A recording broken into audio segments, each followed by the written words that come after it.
बीड प्रकरणाचा गांभीर्यानं तपास सुरू, कोणालाही पाठीशी घालणार नाही, संशयित आरोपींच्या कुटुंबियांची चौकशी सुरू, शंभूराज देसाईंची प्रतिक्रिया. कोणालाही पाठीशी घातलं जाणार नाही, कोणाच्याही जवळचा असला तर सोडणार नाही, मुख्यमंत्र्यांचा शब्द. बीड देशमुख हत्या प्रकरणावर संजय गायकवाड यांची प्रतिक्रिया. मंत्रिमंडळात राहून धनुभाऊंनी फक्त डोळ्यांनी इशारा केल्यावर चौकशी संपते, आकाचा बाप कोण सर्व जनतेला माहिती, त्याला मंत्रिमंडळातून हाकला, जितेंद्र आव्हाडांचा निशाणा.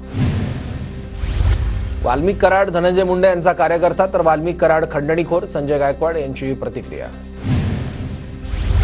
एक जिल्हाधिकारी बीडमधून गायब झाले, ते परत कधीच दिसले नाही, जितेंद्र आव्हाडांचं वक्तव्य. तर 1992 मध्ये एक अधिकारी एका नेत्याच्या घरून गायब झाला, प्रचंड गुन्हेगारीचं स्वरूप बीडमध्ये असल्याची संजय गायकवाडांची प्रतिक्रिया.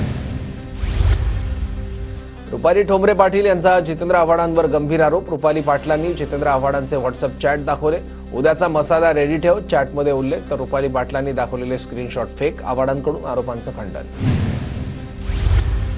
सर्वपक्षीय आमदारांनी मुख्यमंत्र्यांकडे जावं, मुख्यमंत्र्यांनी सापांना पोसू नये, 7.5 घालवावी, मनोज जरांगेंचं आवाहन.